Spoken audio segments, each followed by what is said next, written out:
And now, you're tuned in to RBLR, the home of Tampa Bay's RBLR Sports. Ahoy, me mateys. Welcome into RBLR Bucs. I am your co-host tonight, Musab, and I am fired up to be back behind the mic with y'all. The bye week's behind us.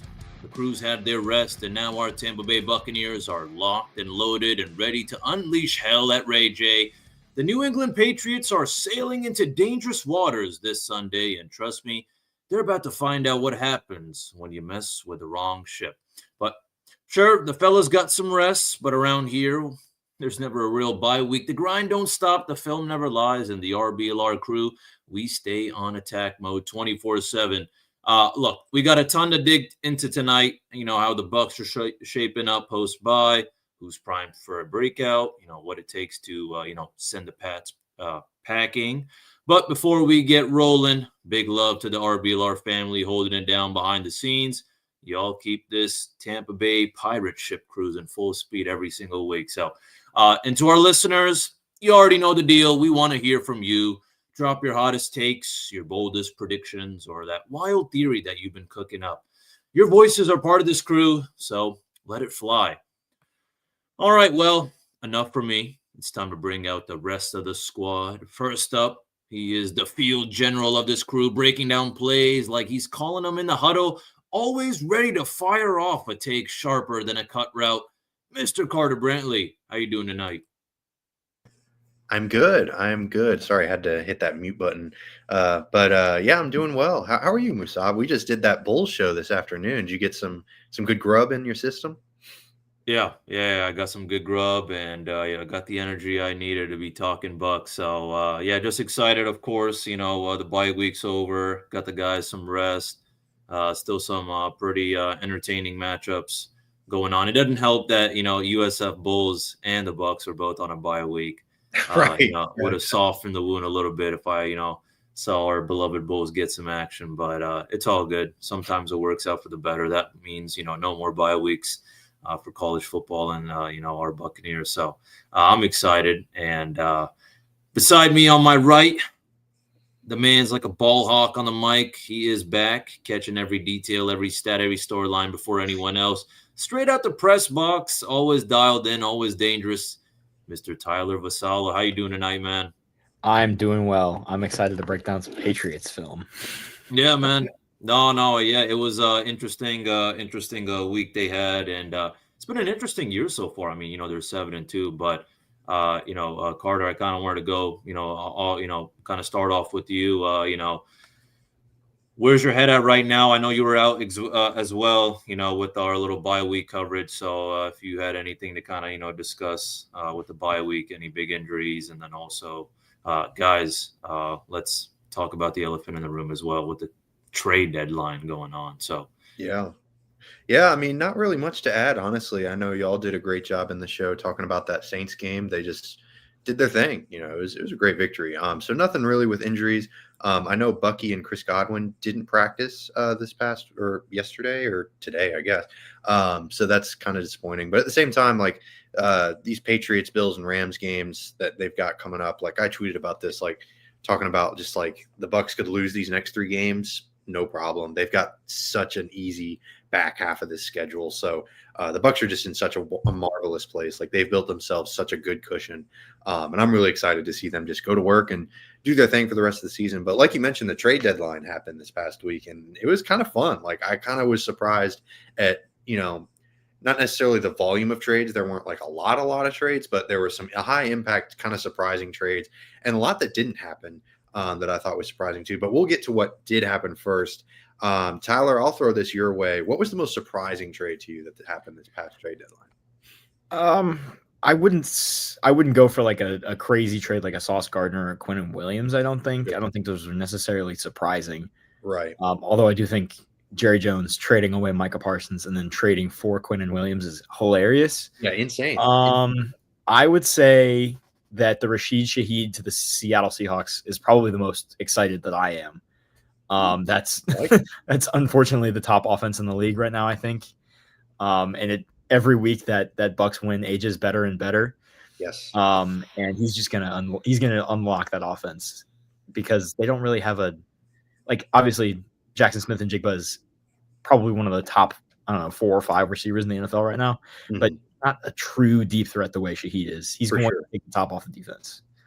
Yeah, JSN is outstanding. Like you said, top 5 pretty easily this season. But he definitely does it a different way. He definitely isn't the burner. He's not the guy that's, like you said, taking the top off the defense. And I was hopeful Torrey Horton was going to be that for them out of Colorado State, the rookie. I was hopeful that he would figure some stuff out because, man, he's an elite athlete, just has speed for days. But Shaheed certainly is that. And then he's also an established NFL wide receiver. Like, he can do his thing. So, I'm with you. I think that's going to be a really exciting just addition to, like you said, already an elite offense like him, Kenneth Walker, Zach Charbonnet, and Elijah Arroyo. They've been doing a lot of really interesting stuff with heavy personnel, like running out multiple tight end looks. And, man, having a guy like Shaheed out there with those heavy personnel, like, it's kind of a really interesting wrinkle that they can throw into what was already a very dynamic offense. So I hope he keeps number 22. Yes. Yeah. And Shaheed, like, as much as the Saints have been kind of garbage the past few years and they're the Saints, but he's a fun player. He's a really fun player. I really like what he brings to the table. But Mr. Tariq, how about you, my man? What was the most surprising or interesting trade for you from this trade deadline? I don't know if I want to say surprise. I think it was bound to happen. I think the Jets just decided, you know what, let's just see what we can do, and decided to kind of blow it all up. Perhaps, have a little bit of that, kind of, new slate, so, Sauce to Indy and then Quinnen Williams to, Dallas, as Carter mentioned, was pretty funny, being that Jerry Jones just got rid of Micah Parsons. But surprising, I think they were all pretty. I'm not a huge kind of a trade follower. Oh my God, it's game over. I think some of these things they worked out, but I'm pretty interested by what the Philadelphia Eagles have done with Jalen Phillips. From getting Michael Carter to then picking up Jair Alexander, and then they got Jalen Phillips. So. These are not, for example, I know like Jair Alexander, it just didn't work out for him, with the Ravens, but, he's shown potential in the past, and perhaps it just comes down to, fitting in the right system. So, those kind of moves just, interest me a little bit, being that they're already, the Super Bowl champs. They're already a damn good team. Howie Roseman, he just knows how to cook it up. So it's just interesting to see someone like him, and then, someone like Jason Light. They're kind of like two polar opposites. So, being that they're already such a top tier team, and they're, they still find things to do, which it's like, okay, wow, they're really out here doing this, because I think, unfortunately, the Jets will still find a way to screw things up with all these first round, second round picks. I'm sorry, they're just that organization, and it's so scary to know we almost lost to them. No, right. It took a game-winning kick for the Bucs to take down the almighty Jets. Oh Lordy, yeah, no, it's tough to be like kind of the laughing stock of the NFL, and the Jets and the Browns are kind of in that category. Unfortunately, they've just been so awful my entire life. Like I'm sure that's the case for y'all too. Like there hasn't been really, other than maybe the Mark Sanchez years, and then like Baker Mayfield season, like when they made the playoffs that one year for Cleveland. Like, yeah, the Jets have just been awful. The Browns have been awful. They just go through quarterback after quarterback. They go through head coach after head coach, and nothing seems to change. So, yeah, I'm with you, Musab. I don't necessarily think anything changes. I'm absolutely with you. I think they managed to screw this up again. But, it would be cool for the Jets to not be so awful, because, like, it's better to not have just miserable, like, awful teams, even though it is New York, and it's kind of fun that New York has such crappy football. But regardless, I digress. Yeah, the Eagles, man. Howie Roseman, he wheels and deals for sure. He is not afraid to pull the trigger and get what he thinks that the Eagles need. We saw it with Jahan Dotson last year. They traded for him from Washington. Didn't really pan out, I don't think, as much as they probably would have hoped, especially giving up a third-round pick for him. But Jalen Phillips, he's got enough upside as an edge rusher. For him, it's just always been health. If he can stay on the field, he's really good, but that's a big if. So, yeah, definitely curious to see how that works out, because the Eagles did have a lot of needs on the defensive side of the ball specifically. That defense has been a bit suspect this year, especially coming off such a dominant season the year before. But, yeah, a lot of really fun trades. But for the Bucs, like Musab said, the polar opposite of the Eagles, they didn't do a dang thing. So, I don't know. I wasn't really expecting them to do much. That's not their MO. That's not what they do. They love their draft picks because as risky as it is to hold on to their draft picks and try to draft that well, it's also really risky to trade like Howie Roseman does, but they get away with it because they're excellent at, what they do. They're excellent scouts in the NFL and the NCAA. So I don't really mind it, but Tyler, are you bummed that the Bucs didn't do anything this trade deadline? I wasn't really expecting them to make a move. Right. The splashiest deal Light ever made was Jason Pierre-Paul, and he only spent a third or a fourth. So right, yeah, it's not like they were going to go get Trey Hendrickson. They're not going to spend firsts like that. I would rather they spend that first on a young player that they have for 5 years guaranteed than spend 2 firsts on a guy who might not even sign an extension here.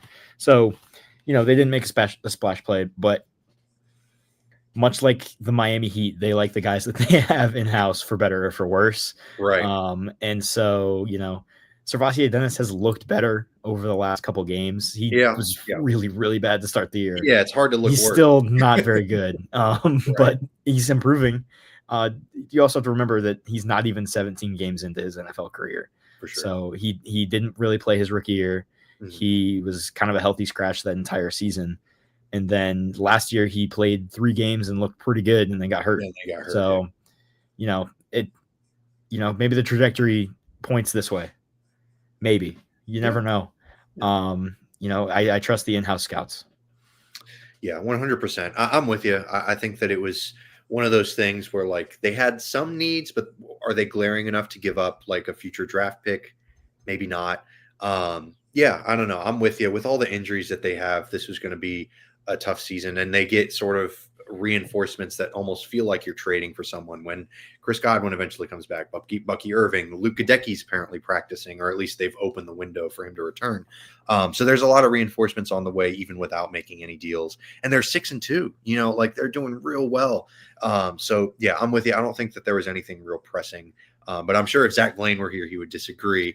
Unfortunately, he is not. But we'll get his feedback next week. But Mr. Tariq, how about yourself, my man? Were you bummed that the Bucs didn't do anything, or what were your thoughts on the Bucs trade deadline? I mean, it's always maybe cool to see, if we were to do something. But I was never expecting it. I mean, we never have, and even when we have, it's a rare occasion. But as y'all mentioned, there was no sort of huge like, oh my God, we have to fix up this ASAP or we're screwed. Sure. It's nice to have that 6-2 cushion as well, but that's just kind of just the philosophy with Jason Light and this Buccaneers front office. They want to, and the scouts, keeping guys they have, and some guys like Servassier Dennis, we got a couple of years ago, but because of injuries and all that, there's only so much we've seen, and it's on one side you're like, damn it, like we've already held this guy for a while, and he's not meeting our expectations or meeting the hype that was once there. But no, I'm fine, and as you said, injuries it's a crappy situation with what we're dealing with right now, but this too shall pass. Our guys are gonna get healthier, and great news that Luke Gadecki's, started his, kind of practice period now too. So, man, I'm happy with what we've done so far, and it's just sometimes it's just not worth. Sometimes it's not worth it. I guess take the risk. And the only guys you would want to are like first, second rounders, but that's just not something I feel our Buccaneers are gonna ever give up unless it's something crazy. Yeah, and the Bucs are a very young team in certain aspects, but they also have some veterans that are either on their way out or they're like Levante David. They're going to have to probably spend a first round pick on a linebacker anyways. So bringing in a guy like Jordan Brooks from Miami would have been interesting because he's got another year left. It's not a rental sort of situation. But at the same time, like Jordan Brooks isn't great either. Like, is he really going to be a significant enough upgrade over Servassier Dennis to warrant giving up any draft capital whatsoever? I don't know. So that I like you said, Musab, I trust the Jason Light and the powers that be. They've done a really tremendous job of drafting and developing all this talent. So they seem to know what they're doing for the most part. Obviously, they have their misses just like any other front office, but they've done for the most part a pretty darn good job. Like, people forget, like, they won a Super Bowl in 2020 and they haven't missed the playoffs since. Like, it's been a wonderful, wonderful 2020 decade so far. So I don't know. It's made up for the entire decade. You think about it, but every team is always going to have some kind of need. There's no team that's like, oh, wow, no, we're so perfect. We don't need to even look at this trade deadline, or, to hell with the trade deadline. There's always someone you would like, or there's always something you can do, but you got to see what you have as well. The Eagles weren't trading for these guys because they had a good pass rush, and they don't really have a lot of upside there either. They also have a pretty thin cornerback room too. Like it's Mitchell and DeJean, who are both pretty good, but after that, it's dark. It's some dark times over there. So, I understood why the Eagles needed to do what they needed to do. Like, their championship window is right now, and they need to put pedal to the metal. So I got that, but I'm also understanding of where Jason Light's coming from with his decision making too. Just two different ways to do, the job of a general manager in the NFL, and they both do it pretty darn well. Excuse me. So we'll see. We'll see if the inaction at the trade deadline comes back to bite the Bucs. But on the bye week around the division, in terms of actual games that happened, the Panthers beat the Packers. Kind of a surprising defensive battle in the frozen tundra, although it wasn't frozen yet. But it was a really good game in terms of it being close. I don't know if it was entertaining per se, but it was tight contest. Panthers snuck out with a victory, and on the other side, the Falcons lost to the Patriots. It was a tough one. It was a nail biter. They lost by 1 point to the Patriots. It was just a really brutal sequence for the Atlanta Falcons, because Michael Penix Jr. played pretty well, but yeah, they couldn't slow down Drake May. So in y'all's minds, Musab, I'll start with you for this question. Who's the second best team in the division now? Is it the Panthers, or is it still the Falcons to you? This one's good, man. I'm going to say I'm still going to go with the Falcons. Yeah. I still think that, they still have the capability to, end up second. It should be another fun matchup with them, later this season. But unfortunately, they have their own flaws, which is why they ended up losing. But for what it's worth, they got some dogs on there. Yeah, Drake London looked impressive. Yeah, I just feel like it's just, every team is always going to have those kind of weird losses. I feel like it was more of a weird loss for the Packers than an iconic or a big win, for the Panthers. Right. I get you. So, yeah. Yeah, more like the Packers lost that game rather than the Panthers won. I definitely feel you. I'm with you. I think the Falcons are still the second best team. They're both just so weird, man. Like, the Falcons and the Panthers both are just some odd ducks. I don't really know what to make of either of them. Are they trending upward? Are they downward? Like, I don't know if they found their quarterback of the future. Like, there's just like a lot of question marks and not a whole lot of answers there. But Tyler, how about you, man? What are your thoughts on the division and the rest of the NFC South? Well, I'll say that it's certainly a plus for the Bucs in the current moment that there's so many quarterback question marks in the division. Yeah. I think that the Panthers are a really good rushing team. I'm still not quite sure what Bryce Young is, though. I still don't know. Yeah. Sometimes he wins football games, and sometimes he really, really, really loses football games. And so, I also think Dave Canales loves playing in Lambeau. He coached his best football here in Tampa in Lambeau. Right. And so, I think this is a pretty good win for the Panthers, but it's also a really bad loss for the Packers. Yeah. I'll say that the Panthers are a better team than the Falcons right now.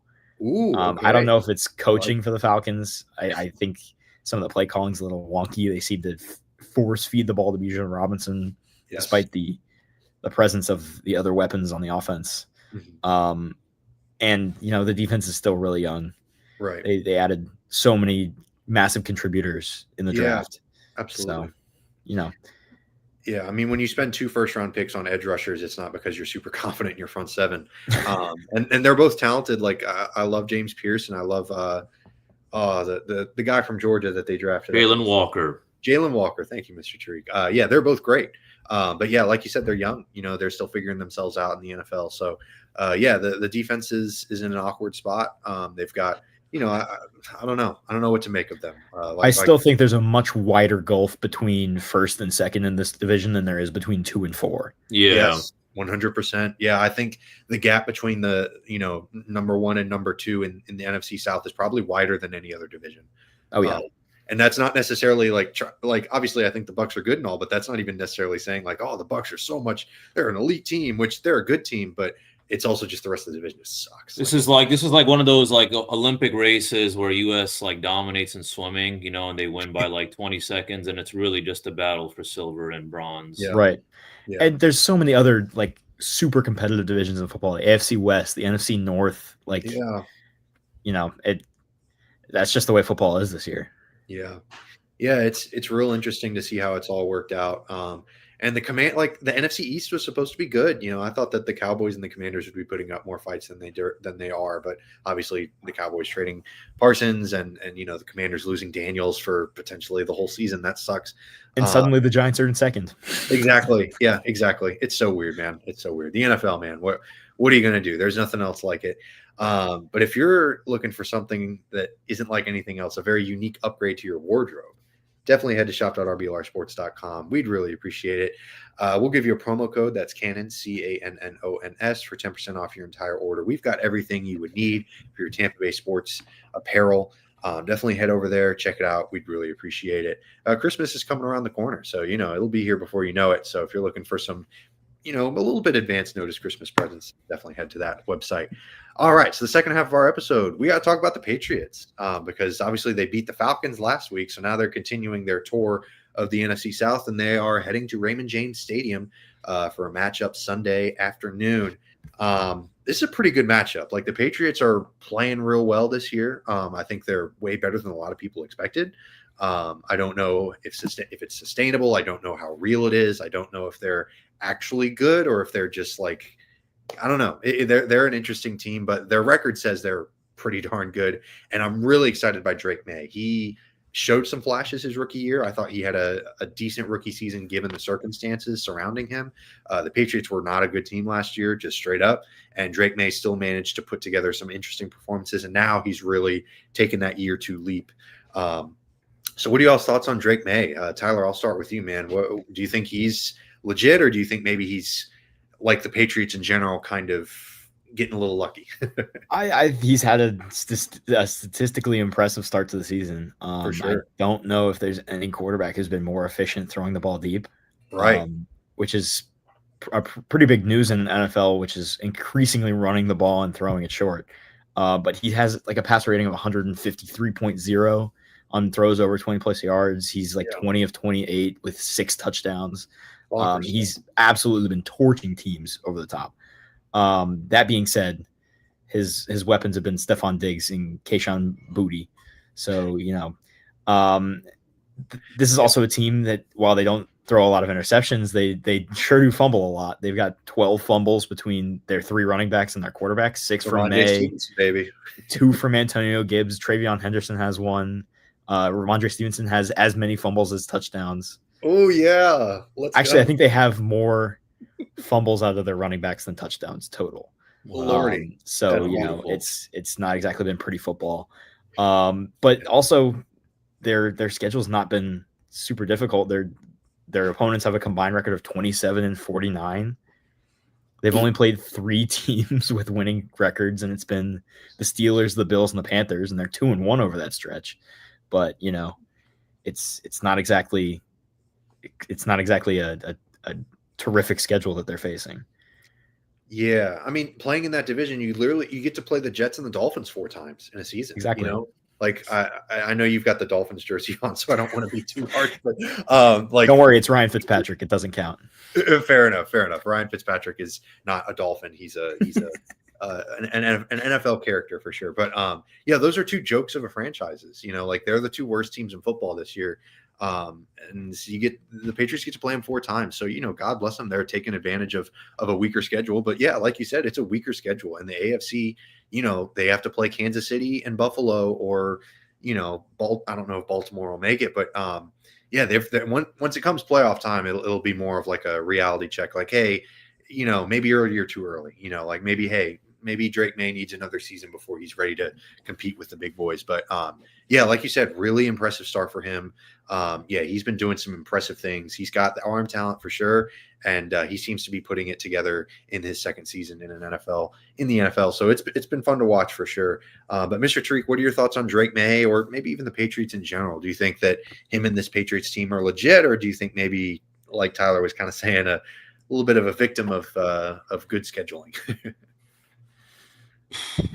Oh man, I want to say it's kind of like a mix of many things. It's like when you're in art class and you get that weird gunky color. It's like, there's some beautiful colors and then there's some ugly colors, and that's what the Patriots are. More power to Drake May for doing what he can. He's got good situational awareness, and I think he's definitely warmed up. In his second year. I mean, he's and again, as y'all said, great arm, but the Patriots are not going to go far with that, absolutely dog water offensive line they have, allowing 12 sacks in the last 2 games. And I mean, we saw that, I saw that on tape, even, with their Falcons game. I mean, it was bad, and it doesn't help, it didn't help them at all, that they were doing that. So, that was probably the big thing as I'm looking at is, what's a quarterback if he doesn't have, bodyguards protecting him? You know what I'm saying? So, of course, shout out Will Campbell. He had a couple of, kind of, dog moments, especially with that fumble. He got James Pierce instead of getting the touchdown. So there's still some good flashes, but it's kind of like, at the end of the day, sure, are they a good team? Can they go far depending on what happens? It's any given Sunday, but if we're talking like Super Bowl contenders and some serious AFC threats, no, I don't think so at all. And I think I'm kind of with you, Carter. Kind of just like, hey, give him another year or so. But it's more like instead of just him, it's give the whole organization a year or so. Yes. They got a lot to do because even the pass rush they got to fix. Pass rush was somewhat evident in the first half against Penix, but they didn't put any more pressure in the second half, and that's how the Falcons, I feel like was a big contributing factor as to how they came back last week. Yeah. I mean, they've got some work to do on the defensive side of the ball for sure.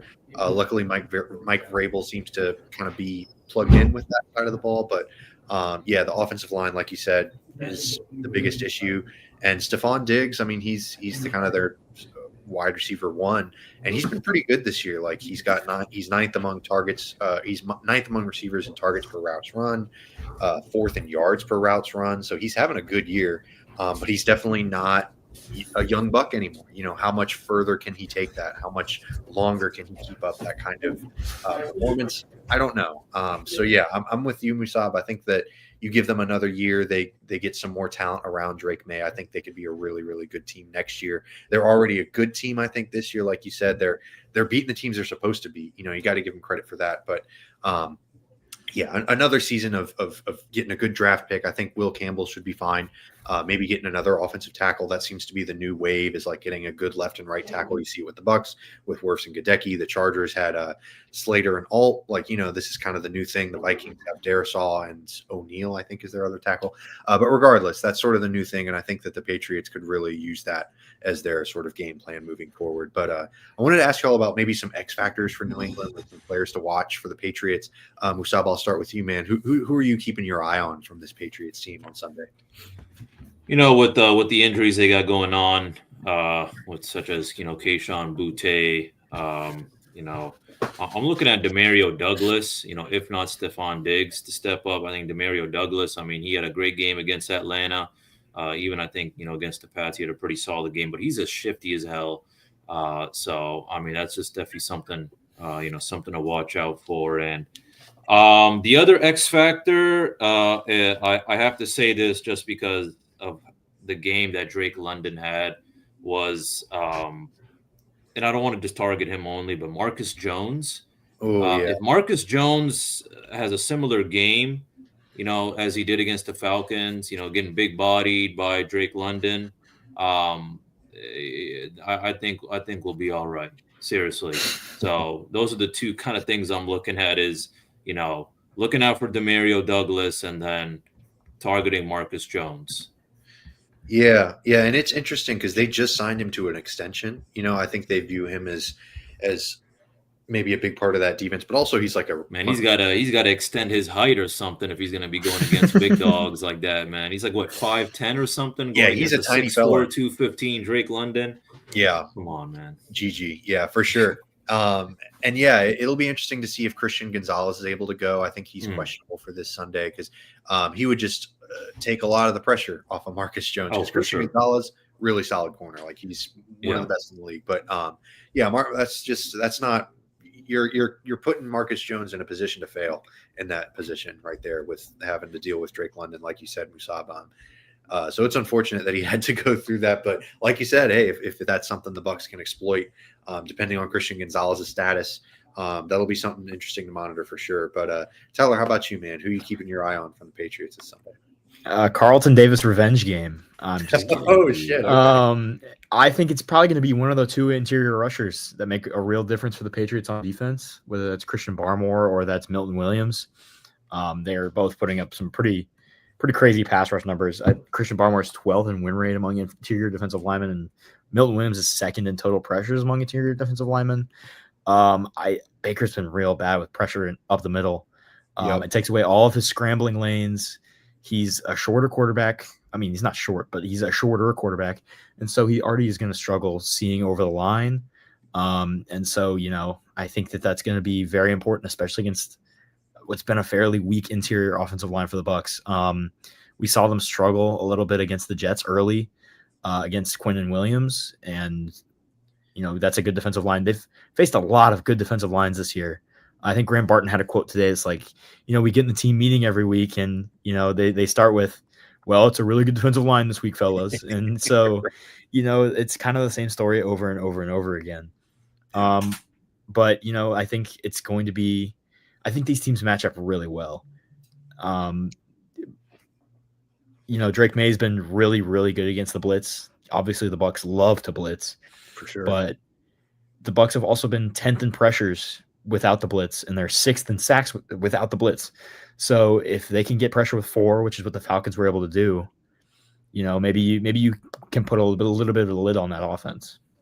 Yeah, absolutely. I mean, Drake May, like you said, he's been able to diagnose and do his thing again when he's faced with pressure, which is really impressive for a guy in his second year, facing, dealing with not the lack of talent. Stephon Diggs is a good receiver, but dealing with what he's been dealing with in New England, to be doing that, and it's only his second season, is really impressive. And yeah, like you said, the Bucs, all those exotic blitz looks, that's Todd Bowles' thing, man. That's who Todd Bowles is as a coach. Like, that's kind of part of his identity. So I'll be curious to see if he reins it in a little bit, if they go, like you said, kind of more with their base stuff and just rushing 4, because they could potentially get some pressures off of that. Yaya Diaby's been great. Anthony Nelson had a heck of a game a few weeks ago. A few weeks ago against the Saints. So, it's definitely something to monitor for sure. But yeah, great shout out on Barmore and Milton Williams. They've both been outstanding. And Cody Mauch has been severely missed by the Bucs. Hopefully Gadecki's able to go and he can provide a little bit of help for that side of the line. Because Ben Bredesen's fine, Tristan Wirfs and Graham Barton, they're fine, obviously. But they've missed Cody Mauch because he was great. He was really a big part of why they were so successful, especially running the ball last year. And you just haven't seen that this year. Obviously, Bucky's been out, so that's been a huge part of it as well. But it's been kind of tough sledding for that. So I had Mauch and Barton as potential Pro Bowl guys this year, and obviously Mauch went down, and Barton's been a little bit of a disappointment this year. Yeah, Barton has not. He hasn't taken the leap. I'd say he's about as good as he was last year. So which is fine, but you were kind of expecting more, especially spending a first-round pick on an interior offensive lineman, which I didn't necessarily disagree with at the time. It was kind of a weird pick, but definitely, I don't know. He hasn't been as good in year 2 as I think we all would have hoped. We'll see how it goes. But we're nearing the end of our episode. But before we do, I wanted to get our over-unders in. I'll take the lead on this one this week. So the money line for the Tampa Bay point total is 25.5. So what do we think? Do the Bucs crack over 25 points? Over, under? Musab, I'll start with you, man. What are your thoughts on the over-under for the Bucs, 25.5? Yeah, I'm going over on this. It's not something I'm going to say let's hammer it, but I Right. feel good about the over on this. Yeah. Yeah, I mean the Bucs offense is quite good. Patriots defense has been a little shaky. Yeah, giving up 23 points to the Atlanta Falcons, like that's not ideal. The Falcons offense isn't bad by any stretch of the imagination, but I think of the offense that the Bucs have as being, more highly regarded than Atlanta's. So yeah, I'm also going to go over, but not like you said, not confident, not hammering it. Definitely not over by a lot. But I do think they hit the over. Tyler, how about you, man? What are your thoughts on this? The Bucs have been pretty evenly split on, going over 25.5 this season. Right. The Patriots have only given up 25.5 once, and it was the Miami Dolphins of all people. Yeah, I think they'll go over this week. I think that they definitely will benefit from the bye week. I think my prediction is that they get Gadecki back, but no Bucky or Godwin this week. I think that's a safe bet. Yeah, because Bucky and Godwin didn't practice today, and they seem, a lot less on track than Gadecki is to play. So, yeah, and there's no need to rush either one of them. They Chris Godwin especially because he was dealing with the, obviously with the Achilles, and now he's got the other stuff. So it's just, no need to rush him back. He's a big part of this offense when he's healthy. Same with Bucky, obviously. So, but yeah, I'm still going to go. Like you said, I'm with you. I think we're unanimous in over 25.5 points for the Bucs. So of course they won't. They'll score 21 points next week. So we'll see. Of course. Of course. But I've got another one. Another little over under Baker 2.5 total touchdowns. So this is just rushing, passing, regardless, receiving if they run a little trick play. But Tyler, what do you think about that? You think he hits the over on that, or what you got? I'm trying to remember the last time he went over 2.5 touchdowns. It might have been in Seattle. It's been a minute since he had a big game touchdown wise. Right. I think it could be really nice to have a return to form. If Christian Gonzalez doesn't play, this is an easy over. I think it might be an over either way though. Interesting. Okay, I'm gonna go.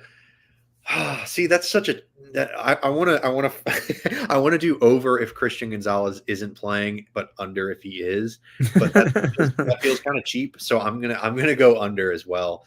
But I think he does get 2. I think he gets a couple, but I don't think he breaks through more than that. I think Rachaad White or Sean Tucker have, they mix in a rushing touchdown or 2. So it's not a reflection. Like this isn't, anyone that says, oh, passing and rushing, like quarterback touchdowns is the end all be all. That's stupid. Like, that doesn't determine a quarterback's true level of success or true talent level. But you can throw for 2 touchdowns and still have a great game. And I'm sure I have full faith that Baker will do that. But I'm going to go under. So Musab, how about you, man? What you got for this over under? I got to say, as much as Christian Gonzalez is a factor, I'm just going to say I'm going to go under on this just because of, the capabilities in Rachaad White and Sean Tucker. I just feel like, we're going to have those kind of situations where, Baker might sling it here and there. We'll get some, some deep balls going in. And then, perhaps, yeah, we get some, pass, the passing game a little bit in the red zone. But at that point, I just feel like, we'll just, run it in. That's why I'm going to go to. Yeah. I think 2 is a solid bet as well. This feels like another 4 attempts from the 1 yard line kind of game. So. Oh Lordy, good gracious! Oh man, actually, I think technically it was 9 total attempts from the 1 yard line. Oh goodness, the whole game. Yeah. That was tough. That was tough to watch. But at least Anthony Nelson came through and oh yeah, made it all okay. Thank God. He said, "Don't worry, guys. I got us. Don't worry. Don't worry, guys. Yeah. Just hop on Anthony Nelson's back." And thinking of that meme with Arnold Schwarzenegger holding Mr. Bean on the chair with the bazooka. Yes, exactly. Yeah, that was Anthony Nelson with the Bucs offense. That's right. He said, yeah, absolutely. All right. Before we get out of here and make any more Arnold Schwarzenegger, Mr. Bean references, we got to do predictions. Tyler, I'll start with you since you made that amazing reference. Who you got winning by how much? I've got the Bucs. I'm going to take them, we'll say 31-28. 31-28. Okay, I like it. Musab, how about you? Who you got winning and by how much? I'm going, 28-21 Buccaneers. Buccaneers win. I just feel like, we do the exact same thing the Falcons did, with the high, kind of high blitz rate. Pat's, offensive line won't be able to stop us for the most part. I still think, May will cook it up here and there. But yeah, 28-21 Bucs win. What about you, man? I'm going to be the lone negative Nancy and say that the Patriots win this one. I've got them winning 31-27. Yeah, it's going to be tough. I don't know. The Patriots are. I think they're worse than their record says, but I think they're also better than the general public probably gives them credit for.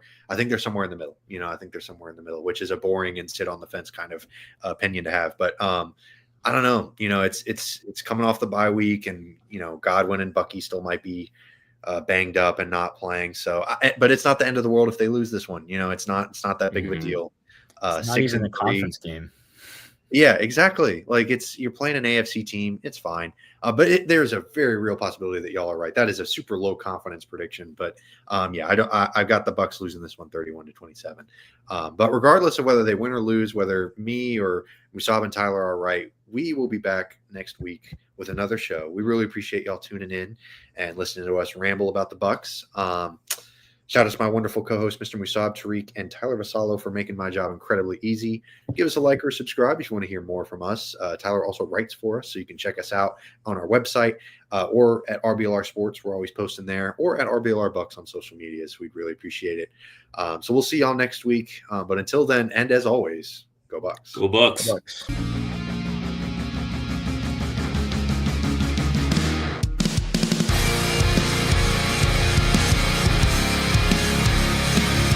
Thank you for tuning into this presentation by RBLR Sports. On your way out of the stadium, please remember to like and subscribe.